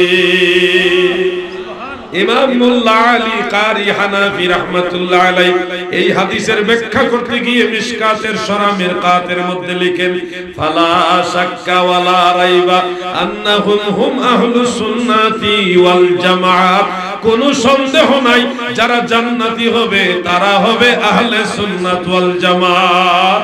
এই জন্য বাসখালী আমার নবীর প্রেমিক যারা আছেন, আপনাদের কাছে জানতে চাই, আপনারা কি নবীর দল আহলে সুন্নাতে থাকতে চান কিনা? সবাই বলেন চান কিনা? আল্লাহ যেন মদিনাওয়ালার পক্ষে সবাইকে কবুল করে, বলেন আমিন। দাদু, ও যুবক ভাইরা শোনো, তুমি যদি সুন্নি হও তোমার কত লাভ, শোনো আমারও লাভ আছে, তোমার কাছ থেকে আমি দোয়া পাবো, এই তোমার কত লাভ শোনো। আর যদি সুন্নি না হয়ে বাতিল হও তাহলে তোমার ওই লাভ বা লস কি এটা বুঝবা। এখন সুন্নিরা 5 ওয়াক্ত ফরজ নামাজের পরে দোয়া যেন হয়, এটার জন্য সবসময় চেষ্টা করে। কোথাও যদি নামাজের পরে দোয়া বন্ধ হয়ে যায়, সবচেয়ে বেশি ব্যথিত হয়, কষ্ট পায় সুন্নি জামাতের লোকেরা। তারাই বলে থাকে এই হুজুরটা দোয়া করে না, নামাজের পরে দোয়া করে না, নামাজ নিয়ে ইখতিলাফ আসে না, নামাজ তো সবাই চায় না, সবাই পড়ে, কিন্তু নামাজের পরে দোয়া করলে খুশি হয় সুন্নিরা, আর নামাজের পরে দোয়া বন্ধ হলে খুশি হয় বাতিলরা। ঠিক না বেঠে? এটা হলো 5 ওয়াক্ত ফরজ নামাজের কথা বলতেছি। ফরজ নামাজের পরে দোয়া, সুন্নাত পরে দোয়া, নফল নামাজ পরে দোয়া, ফাতিহা শরীফ পরে দোয়া, তাসবিহ তাহলিল পরে দোয়া, কোরআন তিলাওয়াত করে দোয়া, দুরূদ শরীফ পরে দোয়া, মিলাদ শরীফ পরে দোয়া, কিয়াম শরীফ পরে দোয়া। এই যে দোয়া 40 জিয়ারতে, কবর জিয়ারতে, বিভিন্ন সময়ে, বিশেষ করে শবে বরাতের রাতে, শবে মেরাজের রাতে, শবে কদরের রাতে, বিভিন্ন সময় সুযোগ পাইলে দোয়া যারা বেশি বেশি করে, সুযোগ পাইলে যারা দোয়ার পক্ষে অবস্থান নেয়, এরা হলো সুন্নি জামাতের লোক। আর দোয়া যুগ যুগ ধরে যারা দোয়া বন্ধ করতে চেয়েছে, এরা কেউ সুন্নি জামাতের লোক না। বাসখালীর নবীর প্রেমিকেরা, যুবক ভাইরা, তুমি যদি সুন্নি হও, মা বাবা দাদা দাদি মুরব্বীদের জন্য 5 ওয়াক্ত নামাজের পরে দোয়া করতে পারবা, সুন্নাত পরে দোয়া করতে পারবা, নফল নামাজ পরে দোয়া করতে পারবা, জানাজা পরে দোয়া করতে পারবা, দাফন করে আবার দোয়া করতে পারবা, শবে বরাত, শবে মেরাজ, শবে কদরে বেশি বেশি দোয়া করতে পারবা, 40 জিয়ারত, কবর জিয়ারত, বিভিন্ন সময় দোয়া করতে পারবা। সুন্নি হইলে সবগুলি দোয়া নিজেরাও করতে পারবা। তোমরা যদি মারা যাও, তোমাদের আপনজনরাও দোয়া করবে, যেহেতু তোমরা সুন্নি। যদি সুন্নি না হও, নামাজের পরে, জানাজার পরে, দাফনের পরে, 40 জিয়ারতে, শবে বরাতে, শবে মেরাজ, মিলাদ শরীফের পরে বিভিন্ন সময় দোয়াগুলি পাবা কিনা যথেষ্ট সন্দেহ আছে। কারণ যারা সুন্নি না, যারা বাতিল, এরা আসলে মিলাদ শরীফে মানে না, দোয়া করব কেমনে? এরা তো শবে বরাতের রোজা নামাজই মানে না, আর দোয়া করব কোন সময়? শবে বরাতের রোজা নামাজ স্পেশালি এটাই মানে না, আর দোয়া করব কোন সময়? এজন্য বলি, দোয়ার পক্ষে যদি আপনারা কি দোয়া চাননি, আগে এটা বুঝে নিন। সবাই দোয়া চান? কারা কারা দোয়া চান একটু হাত উঠান তো দেখি। আল্লাহ, তোমার বান্দারা দোয়া চায়, তোমার হাবিবের খাতিরে এই সবগুলি মানুষকে দোয়ার পক্ষে কবুল করো, বলেন আমিন। হাত নামান। প্রিয় ভাইরা, দোয়া যারা চান তারা সুন্নি জামাতের সাথে থাকবেন। আর যদি বলেন আমার দোয়া টোয়া লাগবে না, তো যেদিকে মন সেদিকে চান। আমার হ্যাঁ, এই মাসালা টান দিলে তো অনেক সময় লাগবে। আমি কিছু মাসালার উত্তর দিব ইনশাআল্লাহ, কারণ আমার মন চাইতেছে না শর্ট করতে, কিন্তু পরিস্থিতির শিকার হয়ে গেছে। আমাকে কেটে কয়েকটা টুকরা করলে ভালো ছিল। কি যে মুসিবতে আমি আছি, বিশেষ করে জেলখানাতে বের হওয়ার পরে আমি আরো বেশি মুসিবতে আছি। সারা দেশ থেকে সমস্ত সুন্নি ভাইয়ের আমাকে নিয়ে টানাটানি। আমি কি করব? আমি একলা মানুষ, আমি কি করব বলে। উনার ডাকে গেলে উনি বেজার, আমার ডাকে আসলো না, আমি তো সময় পাচ্ছি না, কি করব? উনার ডাকে গেলে উনি বেজার, উনার ডাকে গেলে উনি বেজার, কি করব? আমি একা মানুষ। তবে আমার মনে হয় আমাদের একটু ধৈর্য ধারণ করতে হবে। শুধু একজন আলাউদ্দিন জিহাদি ময়দানে কাজ করবে এরকম নয়, ঘরে ঘরে আলাউদ্দিন জিহাদি তৈরি করতে হবে। ঘরে ঘরে যখন নবীর সেনা থাকবে, সারা বাংলায় সারা বিশ্বে নবীর হুসাইনের জজবার পতাকা, সুন্নিয়তের পতাকা পাত পাত করে উঠবে। ঠিক না বেঠে? এই দিকে আপনারা একটু দায়িত্ব নেন। সব প্রশ্নের উত্তর আমি দিতে পারবো না, তবে আমি এলান দিচ্ছি, মাহবুব, মনির, তোমরা সবার কাছে যাইবা। আমার লেখা কয়েকটা বই আছে। আমি আলাউদ্দিন জিহাদি আজকে আসি, কালকে নাও থাকতে পারি, কিন্তু সুন্নিয়তের এই খেদমত যেন আপনাদের কাছে পৌঁছে যায়, এটা যেন চলমান থাকে, সেই জন্য আমি দিন রাত সুযোগ পাইলে কিছু না কিছু লেখালেখি করি। তা আপনাদের খেদমতে কয়েকটা বই নিয়ে আসছি। এই বইগুলি নিয়ে আপনাদের কাছে আসবে। কোনটা জানাজার নামাজের পরে দোয়ার পক্ষে, কোনটা ফরজ নামাজের পরে দোয়ার পক্ষে, কোনটা 40 জিয়াফতের পক্ষে, কোন বই মিলাদ কিয়ামের বই, কোনটা শবে বরাত শবে মেরাজের, কোনটা নবীজির নূরের তৈরি এই ব্যাপারে, কোনটা নবীজির ইলমে গায়ব হাজির নাজিরের পক্ষে। বিভিন্ন বিষয়ে বই নিয়ে আসতেছে। কোনটার দাম 100 টাকা, কোনটা 50 টাকা, আর 150 টাকা আছে একটা বই, আর একটা আছে 250 টাকা। বাকি নামাজের একটা বই আছে, প্রিয় নবীজির সালাত। লামাযহাবীরা এখন লেডিস মার্কা নামাজ শুরু করে দিয়েছে, এইভাবে নামাজ পড়ে আর আমিন জোরে বলে বারবার খালি ইটা করে এই লম্বা সরায় দাঁড়ায়, তাশাহুদে আঙ্গুল খালি ভাবে নাচায়। তারাবি নামাজ 8 রাকাত পড়ে, বেতের নামাজ বানাইছে 1 রাকাত। কি যে একটা মুসিবতে। এদের নাম নাকি আহলে হাদিস, আসলে এরা আহলে হাদিস না, আহলুল হাদিস না, আগের যুগের মুহাদ্দিসিন ইমাই কেরাম। আর এরা আহলে হাদিসের লেভেল লাগাইছে, কিন্তু অরিজিনালি হলো ওয়াহাবি। মদের বোতলে মধুর লেভেল। কথা বুঝতে পারছেন? এজন্য আপনারা দায়িত্বশীল না হলে ক্ষতি হয়ে যাবে। এই লামাযহাবীদের যতগুলি বিষয় আমার সম্ভব হয়েছে, ওযু, নামাজ, আযান, ইকামত সহ জানাজার পরে দোয়ার বিষয়টা ওখানে আছে, ডিটেইলস আছে। এই বইগুলি নিয়ে আপনাদের কাছে আসতেছে। নামাজের বইটা 300 টাকা। একজন হানাফি সুন্নি হিসেবে, একজন মুসলমান হিসেবে আপনার ঘরে একটা নামাজের বই থাকবে, এটা স্বাভাবিক। আপনার ঘরে নিয়ে একটা বই রেখে দেন, আপনি পড়েন না, অসুবিধা না, আপনার ছেলে মেয়ে পড়বে, আত্মীয় স্বজন আসলে পড়বে, কারো না কারো একটা গিফট করেন। এই বইটা সবার কাছে পৌঁছে দেন। এই যে আসতেছে, যারা পারেন এই বইটা সংগ্রহ করে রাখলে আপনাদের অনেক প্রশ্নের উত্তর এখানে পেয়ে যাবে। আর আমার যত সম্ভব হয় আমি কিছু সময় নিলাম, আরো ওই সময়ের মধ্যে আপনাদের প্রশ্নের উত্তরগুলি দেওয়ার চেষ্টা করব ইনশাআল্লাহ। আপনারা একেবারেই বেজার হয়ে না, আমি কাউকে কষ্ট দিতে চাই না। আমি যদি আরো আগে স্টেজে উঠতে পারতাম, আরো বেশি করে কথা বলতে পারতাম, কিন্তু রাস্তার অবস্থা খুবই খারাপ, যার কারণে আমার গাড়ির অনেকটা ক্ষতি হয়েছে, আমার যাইতেও ক্ষতি হবে। আর হাদিয়া আপনারা কি দিবেন না দিবেন জানি না, আমি তো সত্যি করে কোথাও যাই না। মোহব্বত করে যারা সুন্নি ভাইরা যা দেয় তা দিয়ে আমার চলতে হয়, মাদ্রাসা বানাইতে হয়, কিতাব লিখতে হয়, কিতাব সংগ্রহ করতে হয়। আমি আবার বিজনেসম্যান না, আমি মদিনাওয়ালার গোলাম। আপনাদের কাছ থেকে যা দেন দিল আলহামদুলিল্লাহ। জীবনে বহু বাহাস করছি নিজের টাকায়, মাহফিল কত ফ্রি করছি, এটা তো হিসাব ছাড়া, বেগাইরে হিসাব। আমি আমার জানা মতে 5টা না 6টা বাহাসে গেছি আমার নিজের খরচে। গাড়ি বেড়ে কিতাব নিয়ে গেছে আলেম সহ, বাহাসে গেছে আমি নিজের টাকা খরচ করে। এই জন্য আপনাদের বলবো, ফরিদপুরে একটা মাদ্রাসার কাজে আমি হাতে দিছি, মাটি ফেলানোর কাজে অলরেডি শুরু করে দিয়েছে, মাটি ফেলাইতেছে। হয়তো অনেকে দেখছেন ফেসবুকে, আমি লাইভ দিছিলাম। একজন জমি দিছে, ওখানে 5 লক্ষ টাকার মাটি আমি অলরেডি ফেলার শুরু করে দিছি। ওখানে গিয়ে একটা মাহফিলে শুধু বলছিলাম যে মাটি আমি মাদ্রাসা নবীর মহব্বতে আমি মাদ্রাসা মাটি ফেলাবো অত তারিখ থেকে ইনশাআল্লাহ। সুন্নি মাদ্রাসা হবে, ইমাম হুসাইনের পক্ষের মাদ্রাসা, আহলে সুন্নাতের মাদ্রাসা। আমি মাটি ফেলানোর কাজে হাত দিলাম। আপনারা কি নবীর পক্ষে, ওখানে বলছিলাম, আপনারা কি নবীর পক্ষে এক মুঠ মাটি দেওয়ার তৌফিক রাখেন না? সবাই চিল্লান ধরছে, অবশ্যই দিব। তখন মানুষের টাকার বস্তা দিয়েছে, উপস্থিত প্রায় 42,000 টাকার উপরে মানুষ দিয়েছে।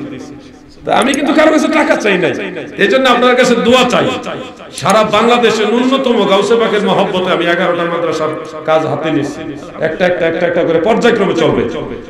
এই যে ফরিদপুরে মাদ্রাসা কাজ চলতেছে, আর নরসিংদীতে আমি জায়গা জমি দেখতেছি, দাম দর চলতেছে। ওইটা আবার পুরো জমিটা কিনতে হবে, অনেক টাকার ব্যাপার। তো যাই হোক, আমার জন্য দোয়া করবেন। আমি যতদিন বেঁচে থাকবো নবীর পক্ষে বাঁচবো, আর যদি মরতেও হয় নবীর পক্ষে মরবো। এটা আমার শেষ কথা। জান দিয়ে দিব, ঈমান দিব না। জান গেলে জান পাওয়া যাবে, ঈমান গেলে ঈমান পাওয়া যাবে। জান গেলে জান পাওয়া যাবে কেমনে? মরে গেলে রূহ ফেরত দিবে, আখিরাতে জীবন দিবে। আমি আবার জীবন ফিরে পাবো, দুনিয়াতে পাবো না, আখিরাতে পাবো। জান গেলে জান পাবো মানে রূহ গেলে রূহ আমাকে ফেরত দেওয়া হবে, কবরও দিবে, আখিরাতও দিবে। কিন্তু ঈমান যদি চলে যায়, বেঈমান হয়ে যদি মরি, আমার আর ঈমান ফেরত পাবো। এইজন্য আমি কয়েকটা প্রশ্ন সংক্ষেপে নিচ্ছি ইনশাআল্লাহ। যাদের বই লাগবে সংগ্রহ করে রেখে দেন। আর একটু জিকির করেন, ইসমে জাত আল্লাহ আল্লাহ আল্লাহ আল্লাহ আল্লাহ আল্লাহ আল্লাহ। মানুষের মধ্যে কত মহব্বত দেখছেন, অতুলনীয়, মাশাআল্লাহ। ওই যে একটা মাজুর ছেলে ছিল, হ্যাঁ, শেষে শেষে হাতে স্যার করছে, হাতে বের মুক্তি চাই, কি মহব্বত। আল্লাহ আল্লাহ। আমি ওনার সাথে দেখা করছি। আল্লাহ আল্লাহ আল্লাহ আল্লাহ।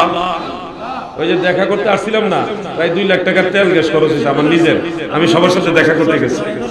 আল্লাহ আল্লাহ আল্লাহ। জোরে জোরে আল্লাহ আল্লাহ আল্লাহ আল্লাহ আল্লাহ আল্লাহ আল্লাহ আল্লাহ আল্লাহ আল্লাহ আল্লাহ আল্লাহ আল্লাহ আল্লাহ আল্লাহ। জিকির করেন না, ব্যাটারি দুর্বল নাকি আপনারা? আল্লাহ আল্লাহ আল্লাহ, মাশাআল্লাহ। আল্লাহ আল্লাহ আল্লাহ আল্লাহ আল্লাহ আল্লাহ আল্লাহ আল্লাহ। লা ইলাহা ইল্লাল্লাহু মুহাম্মাদুর রাসূলুল্লাহ সাল্লাল্লাহু আলাইহি ওয়া আলিহি ওয়া সাল্লাম। ও, এটা মনে কর্তৃপক্ষ দিছিল, আমি খেয়াল করিনি তো। আর প্রশ্ন এসেছে, প্রশ্ন না, এটা একটা ইয়ে ছিল কর্তৃপক্ষের পক্ষ থেকে, যে হযরত আবু বকর সিদ্দিক রাদিয়াল্লাহু তাআলা আনহু এর শানে কিছু বলার জন্য। সিদ্দিকে আকবর রাসূল পাকের ইহকালেরও সাথী, একেবারে পরকালেরও সবচেয়ে কাছের সাথী। সিদ্দিক আকবর, একটা কথা শুধু বলি এই ব্যাপারে, খাসায়েসুল কুবরার মধ্যে উল্লেখ, আবু বকর সিদ্দিক রাদিয়াল্লাহু আনহু তিনি হযরত আলী রাদিয়াল্লাহু আনহুকে বললেন, আলী, আমি যদি ইন্তেকাল করি, আমার লাশ আমার দয়াল নবীজি রওজা মুবারকের কাছে নিও, নিয়ে নবীজিকে জিজ্ঞাসা করো যে নবীজি যদি অনুমতি দেয় তাহলে নবীজির কদম মুবারকের কাছে আবু বকর থাকবে। নবীজি যদি অনুমতি না দেয় তাহলে সাধারণ মুসলমানদের কবরস্থান আমাকে দাফন করে দিও। এই ওসিয়ত তিনি করলেন। ইন্তেকাল করার পরে মাওলায়ে কায়নাত হযরত আলী কাররামাল্লাহু ওয়াজহাহু তিনি সিদ্দিক আকবর রাদিয়াল্লাহু আনহুর লাশ তিনি রওজা মুবারকের কাছাকাছি নিয়ে গেটের বাইরে রেখে দিলেন। ডেকে ডেকে বলতেছে, ইয়া রাসূলুল্লাহ, নবী গো, আপনার আবু বকর আপনার কাছে থাকতে চায়, যদি আপনি অনুমতি দেন আবু বকরকে আপনার কদম মুবারকের পাশে দাফন করব, আর যদি অনুমতি না দেন তাহলে জান্নাতুল বাকি কবরস্থানে সাধারণ মুসলমানদের সাথে দাফন করে দিব। এই কথা হযরত আলী রাদিয়াল্লাহু আনহু তিনি রওজা মুবারকের পাশে দাঁড়ায়া দাঁড়ায়া বললেন।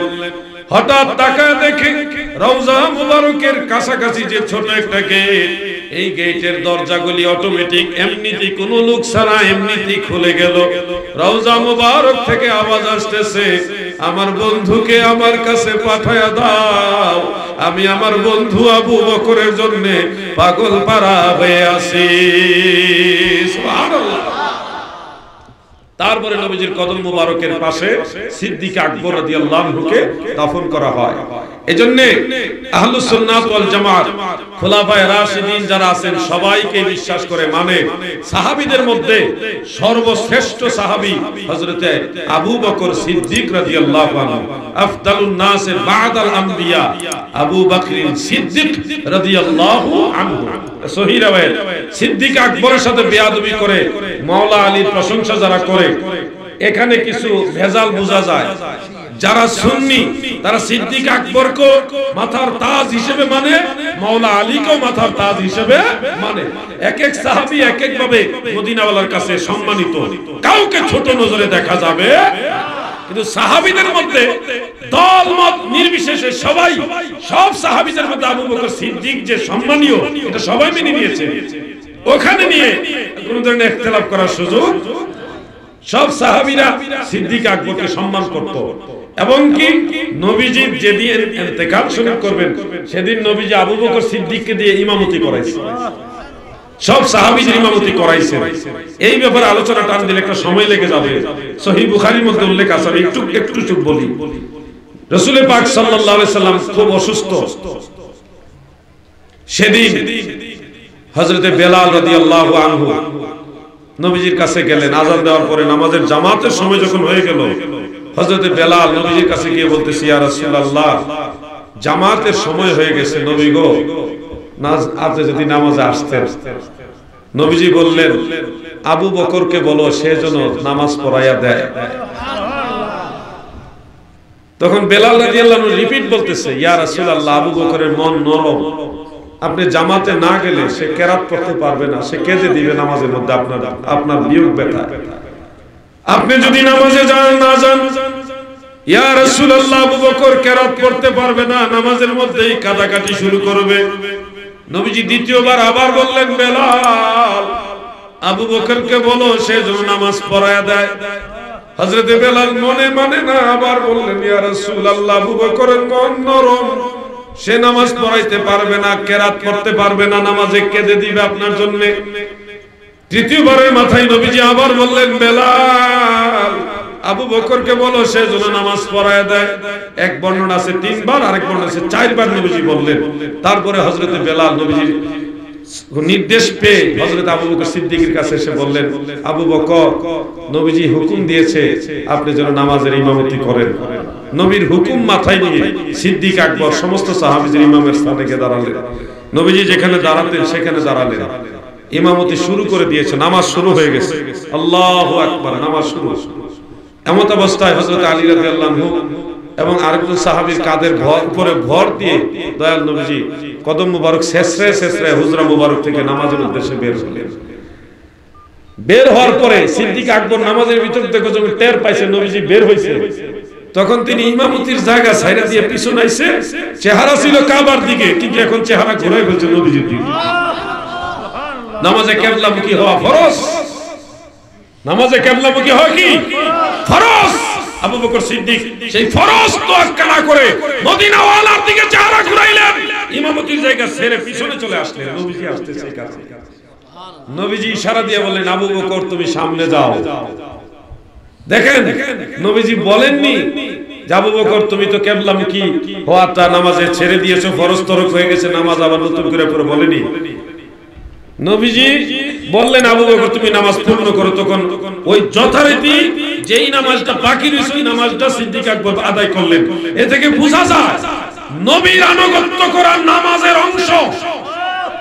নামাজের ভিতরেও যদি কেউ নবীর আনুগত্য করে সেটাও নামাজের অংশ হিসেবে বিবেচ্য। সুবহানাল্লাহ বলেন। নবী কাবারও কাবা, নবীর দিকে চেহারা ঘুরাইলে কিবলামুখী হয়, তা মিস হয় না, কারণ কাবারও কাবা মুহাম্মাদুর রাসূলুল্লাহ সাল্লাল্লাহু আলাইহি ওয়াসাল্লাম। নবীজিকে চিনতে হবে। নবী চিনার মতো যদি চোখ না থাকে, ঈমানের চোখে তোমার মানে ঝংকার পড়ে। আল্লাহ তোমাদের সবাইকে মদিনামুখী, মদিনাওয়ালামুখী করে দেন, বলেন আমিন।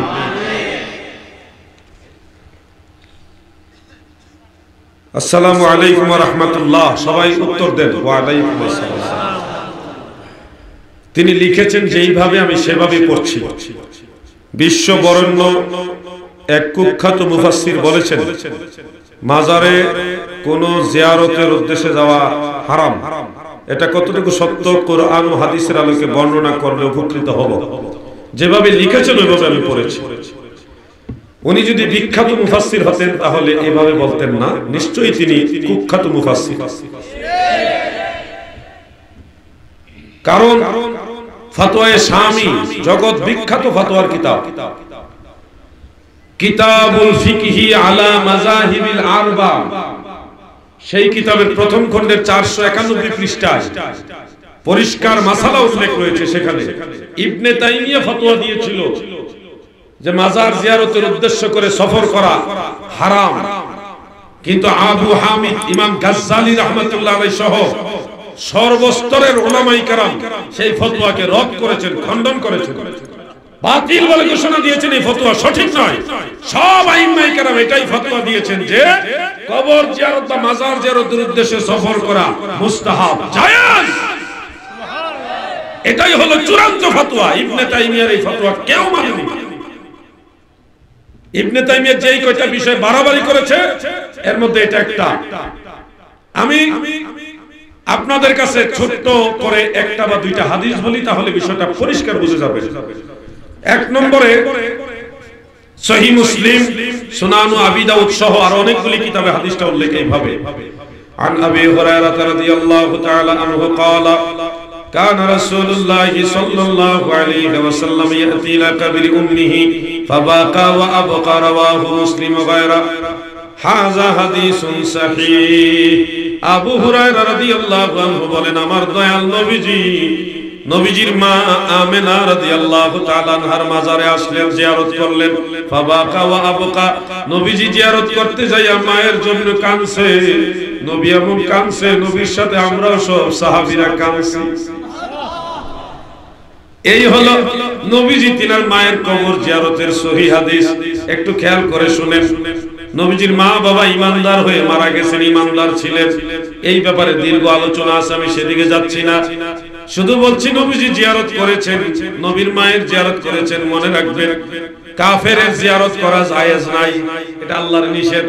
সূরা তাওবার 84 নম্বর আয়াতের মধ্যে আছে, কাফেরের কবর জিয়ারত করা জায়েজই নাই। নবীজি যেহেতু নবীর মায়ের কবর জিয়ারত করেছে, সেহেতু বোঝা যাচ্ছে নবীর মা কাফের ছিল, ইমানদার ছিল। কাফেরের কবর জিয়ারত তো আল্লাহর নিষেধ। দাদু ভাই আমার, এবার খেয়াল করেন, মদিনাতুল মুনাওয়ারা থেকে অথবা মক্কা মুকাররমা থেকে মা আমেনার মাজার মানে 225 কিলো, একটু সামান্য কম বেশ। মক্কা থেকে মদিনা প্রায় 450 কিলো, প্রায় 450 কিলো। তো 450 কিলো হলে মা আমেনার মাজারটা হলো আবওয়া নামক স্থানে, যেটা মক্কা মদিনার মাঝামাঝি। তাহলে মক্কা থেকে 250 কিলো, মদিনা থেকে 250 কিলো। তো নবীজি মায়ের কবর জিয়ারত করার জন্য 250 কিলো দূরে গেলেন। 250 কিলো দূরে নবীজি মায়ের কবর জিয়ারতে গেলেন। এ থেকে বোঝা যাচ্ছে যে কবর জিয়ারতের জন্য দূরে যাওয়া যায়। এখন যদি বলেন যায় না, তাহলে নবীজি ভুল করছে। নাউজুবিল্লাহ। আপনার কি মনে হয়, যেহেতু আল্লাহর নবী নিজে নিজের মায়ের কবর জিয়ারতে 250 কিলো দূরে গিয়েছেন, সেহেতু কবর জিয়ারতে দূরে যাওয়া যাবে নাকি যাবে না? জোরে বলেন, যাবে কিনা? এই হলো একটা হাদিস। আরেকটা হাদিস হলো ইমাম যাহাবী সিয়ার ওয়া আলামিন নুবালার মধ্যে উল্লেখ করেছেন, তারিখুল ইসলামের মধ্যে উল্লেখ করেছেন। ইমাম বুখারীর দাদা উস্তাদ ইমাম আব্দুর রাজ্জাক সানাআনী মুসান্নাফ আব্দুর রাজ্জাকের 3য় খণ্ডের মধ্যে এই হাদিসটা উল্লেখ করেছেন। নতুন ছাপার মধ্যে হাদিসটা নাই, পুরান ছাপার মধ্যে আছে। আমার কাছে পুরান ছাপাটা আছে। এমন কি হাদিসটা জগৎ বিখ্যাত ফতোয়া শামীর মধ্যে উল্লেখ রয়েছে। ইন্নান নাবিয়্যা সাল্লাল্লাহু আলাইহি ওয়াসাল্লাম ইয়াতি ইলা কুবুরি শুহাদাই বিউহুদ على رأس كل حول وكانوا أبو بكر وعمر وعثمان رضي الله عنهم يفعلون ذلك। প্রতি বছরের শুরুতে আমার দয়াল নবী সাহাবীদেরকে নিয়ে উহুদের যুদ্ধে যারা শহীদ হয়েছে তাদের মাজার জিয়ারতে যাইতে। নবীজি পর্দা নেওয়ার পর আবু বকর সিদ্দিক ওরকম জিয়ারতে যাইতেন, তিনার পরে হযরত ওমর, তিনার পরে হযরত উসমান, তিনারা পর্যায়ক্রমে বছরের শুরুতে শুহাদায়ে উহুদ যারা, হাজী সাহেবরা তো জানেন উহুদের পাহাড়ের পাশেই হযরতে আমির হামজা রাদিয়াল্লাহু আনহু সহ শুহাদায়ে উহুদের মাজার, সেই জায়গায় নবীজি জিয়ারত করার জন্য উদ্দেশ্য করে জিয়ারতে প্রতি বছর যাইতেন। এ থেকে বোঝা যাচ্ছে নবী পাক সাল্লাল্লাহু আলাইহি সাল্লাম এবং সাহাবায়ে কেরাম তিনাদের সুন্নাত হলো নিয়ত করে কবর জিয়ারতে যাওয়া। সুবহানাল্লাহ বলেন। এটা মুস্তাহাব পর্যায়ের সুন্নাহ, জায়েজ আছে। যারা নাজায়েজ বলেন তাদেরও দলিল আছে। কি দলিলটা শুনে? লা তাশুদ্দু রিহালু ইলা সালাসাতিল মাসাজিদ, তোমরা তিন মসজিদ ব্যতীত অন্য কোন মসজিদের উদ্দেশ্যে সফর করো না, বাহন রেডি করো না। এখানে যে ইল্লা হরফে ইস্তিসনা, সালাসাতিল মাসাজিদ মুস্তাসনা, আর মুস্তাসনায়ে মিনহু এখানে উজ্জ্বল উল্লেখ নাই, সাইলেন্ট আছে, গোপন। ইস্তিসনা পাইলাম, মুস্তাসনা পাইলাম, মুস্তাসনায়ে মিনহু পাইলাম না। বুখারী শরহ উমদাতুল কারি এবং ফাতহুল বারি, ইরশাদুস সারি, এই সবকটা কিতাবের মধ্যে এই হাদিসের ব্যাখ্যা করতে গিয়ে মুহাদ্দিসিন ইমাম আইনি, ইমাম আসকালানি, ইমামে কাসকালানি সবাই লিখেছেন মুস্তাসনায়ে মিনহু হলো মাসাজিদ। অর্থাৎ মুস্তাসনায়ে মিনহু যদি মাসাজিদ আমরা নেই, তাহলে অর্থ দাঁড়াবে তোমরা এই তিন মসজিদ ব্যতীত অন্য কোন মসজিদের উদ্দেশ্যে সফর করো না। কেন? ইবনে মাজাহ শরীফের মধ্যে উল্লেখ, এই তিন মসজিদে নামাজ পড়লে বেশি সওয়াব। মক্কায় 1 রাকাতে 1 লক্ষ রাকাতের সওয়াব, মদিনা মুনাওয়ারায় রওজা মসজিদুন নববীতে 1 রাকাতে 50,000 রাকাতের সওয়াব, বাইতুল মুকাদ্দাসে অনুরূপ। হযরত আনাস রাদিয়াল্লাহু আনহু বর্ণনা করেছেন এই তিন মসজিদে নামাজের ফজিলত আছে আলাদা। এই তিন মসজিদ ছাড়া অন্য কোন মসজিদে বেশি সওয়াব হবে, ওই নিয়তে সফর করা যাবে না। হাদিস হলো মসজিদের তাও বেশি সওয়াবের আশায় যদি সফর করে তাইলে হারাম। এমনি নরমাল জিয়ারত করা নিষেধ না। নরমালি মসজিদে গেছে নিষেধ, বেশি সওয়াব হবে ওই আশা জিয়ারত করা, সফর করা যাবে না। হাদিস হলো মসজিদের, আর এটা নিয়ে লাগাইছে মাজারে। এখন যদি বলেন সব সময় তিন মসজিদ ছাড়া কোথাও সফর করা যাবে না, হারাম, এই ফতোয়া যদি দেন, তো যেই মাওলানা সাহেব, যে বক্তা সাহেব ফতোয়া দিচ্ছেন, উনিও তো ঢাকা থেকে সফর করে বাসখালী আসছেন। এই সফরটাও তো তিন মসজিদের ভিতরে পড়ে না, ওই বক্তা নিজে তো হারাম করে ওনার ফতোয়া মোতাবেক। কথা বুঝছেন না ভাইজান? উনি তো তিন মসজিদ ছাড়া ভিন্ন একটা জায়গায় ঢাকা থেকে সফর করে বাসখালীতে আসছে, এটা তো মক্কা মদিনা না, এটা মসজিদে লাগছে না। তো তিন মসজিদ ছাড়া সফর তো ওই বক্তা নিজেই করছে। আমাদের এগুলি বুঝে তারপরে সামনে এগোতে হবে। সবার কাছে আমি ক্ষমা প্রার্থী, আমি আর সামনে যেতে পারলাম না ভাইজানরা, আমি জানি আপনারা সন্তুষ্ট হবেন না, এরপর আমি ক্ষমা চাচ্ছি আপনাদের কাছে। এই মাহফিলটা আমি পরে নিছি, আমি যেটা আগে দাওয়াত দিছি সেটা আমি তো রাইট টাইমে যে পৌঁছতে পারবোই না, সম্ভবত 1.5-2 ঘন্টা পরে গিয়ে পৌঁছবো। যেই টাইমে মাইক ধরার কথা ওই টাইমের 1.5 থেকে 2 ঘন্টা পরে গিয়ে আমি ওখানে পৌঁছবো। এখন বুঝেন, এই আপনারা যেমন মহব্বত করে আসছেন, এরকম আরো অনেক মানুষ আমার জন্য অপেক্ষা করতেছে। আপনারা আমার জন্য কি বদদোয়া দিবেন? আপনারা যদি বদদোয়াই দেন, আমার শেষ, আমার পুরো পরিশ্রম শেষ। দোয়া চাই আপনাদের কাছে। আগামীতে আপনাদের এলাকায় আসবো, তবে ডাবল প্রোগ্রাম নিয়ে না, সিঙ্গেল একটা প্রোগ্রাম নিয়ে আসবো। যতদূর মনে চাই ওয়াজ করবো, কইরা আপনাদের এলাকায় থাকবো ইনশাআল্লাহ। আগামী বছরের দাওয়াত আজকে দিয়ে দিলাম ইনশাআল্লাহ। আগামী বছর দাওয়াত পাইছি আলহামদুলিল্লাহ, না দিলেও আসতো। আমি আসবো, আমি দাওয়াত পেলাম, আপনাদেরও দাওয়াত দিলাম। আগামী বছর ইনশাআল্লাহ আসবেন, সবাই বলেন ইনশাআল্লাহ আসবেন।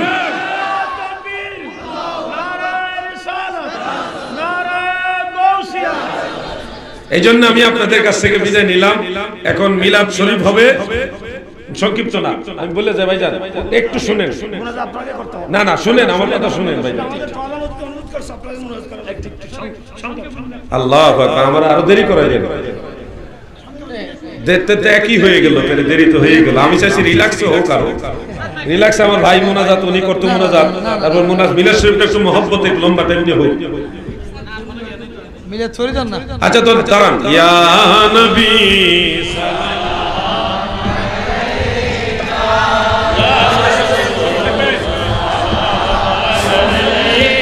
ইয়া নবী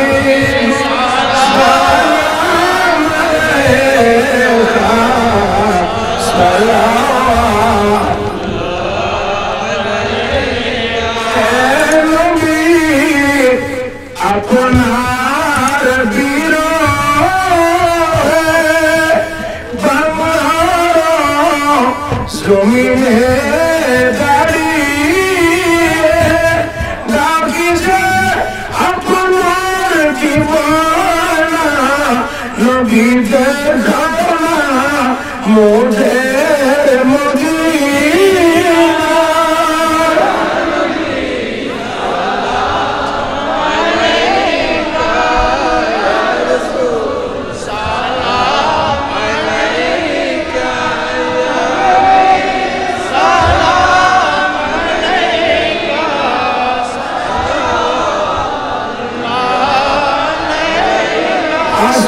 আসমানের উপরে সব জায়গায় জমিনের গভীরতায় এমন কোনো জায়গা নাই যেখানে আপনার তারিফ নাই। সালাম আলাইকা ইয়া রাসূল সালাম আলাইকা ইয়া হাবিব সালাম আলাইকা সালাম হাসরের ময়দানে যাবে কণ্ঠ সব শুকিয়ে যাবে হযরত কৌসার রফানি খোঁজেন মোদের নসিবে ইয়া হাবিব সালাম ইয়া রাসূল সালাম আলাইকা ইয়া হাবিব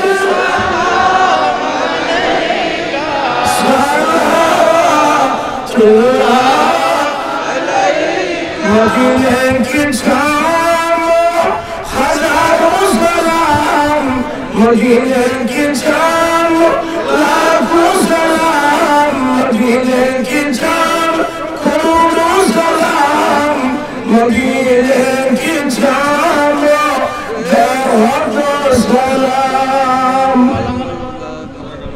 সম্মানিত উপস্থিতি আপনারা মেহরবানি করে তুলে ধরে বসে পড়ুন। আমাদের প্রধান বক্তা মেহমান আমাদের দোয়া করবেন। আমি যে হাদিস কথা গ্রহণ করতেছি আজকে আমাদের শীতের প্রধান অতিথি আপনার কাছ থেকে দোয়া চেয়েছেন। নিশ্চয়ই আস্তাগফিরুল্লাহ রাব্বি মিন কুল্লি আমাদের মাহফিলের স্বেচ্ছাসেবক ভাই আগামী আর্থিক শারীরিক মানসিক শ্রম করেছেন। সবার জন্য দোয়া হবে। আর দেরি করেন না, আর দেরি করেন। শুকরিয়া শুকরিয়া, সবার জন্য আমরা দোয়া করব, সবার জন্য দোয়া করব। আর তৈয়বী সাহেব আসলে অনেক কষ্ট করে এখানে আমাকে দাওয়াত দিয়েছে, এটা ওনারই অবদান, সবারই অবদান, কিন্তু ওনার হইল এক নম্বর অবদান। উনি চেষ্টা না করলে আমি হয়তো এখানে আসতাম না, আমার হয়তো আসা ওনার উসিলা আমি এখানে আসছি, তৈয়বী সাহেবের উসিলা।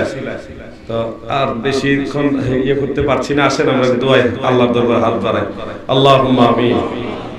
ربنا ظلمنا أنفسنا وإن لم تغفر لنا وترحمنا لنكونن من الخاسرين ربنا اغفر لنا ولإخواننا الذين سبقونا بالإيمان رب ارحمهما كما ربياني صغيرا الله এই বাঁশখালী থানার অন্তর্ভুক্ত কোন্ডাবাড়ি এলাকার এই বিশাল আজিম শান ঈদ মিলাদুন নবী সাল্লাল্লাহু আলাইহি ওয়াসাল্লাম মাহফিল দয়া করে কবুল করো, বহু গুণে সওয়াব বাড়ায়া এই মাহফিলের হাদিয়া সোনার মদিনায় দয়াল নবীজির রওজা মুবারকে পৌঁছায়া দাও। तमाम সাহাবায়ে کرام শুহাদায়ে کرام আহলে বাইতুল হুজুর শুহাদায়ে কারবালা, চার মাযহাবের ইমামগণ, চার তরিকার আইম্মায়ে کرام, হুজুর গাউসে পাক আব্দুল কাদের জিলানী রাহিমাহুল্লাহু তাআলা, খাজা গরিব নওয়াজ, খাজা বাহাউদ্দিন নকশবন্দ, হযরত মুজাদ্দিদ আল ফিসানি, হযরত শাহজালাল ইয়ামানি, ইমাম আহলে সুন্নাত আলা হযরত আহমদ রেজা খান ফাজিল বিরলভী রাহিমাহুল্লাহ, হযরত আবেদ শাহ মাদানী রাহমাতুল্লাহ আলাইহি, শের বাংলা রাহমাতুল্লাহ আলাইহি, আওলাদ রাসূল তৈয়ব শাহ হুজুর রাহমাতুল্লাহ আলাইহি, সৈয়দ আহমদ সিরকুটি রাহমাতুল্লাহ আলাইহি। আল্লাহ, এই এলাকার আমতলায় বাসতলায় অনেক আউলিয়া কেরাম মাজার পানে শুয়ে আছেন।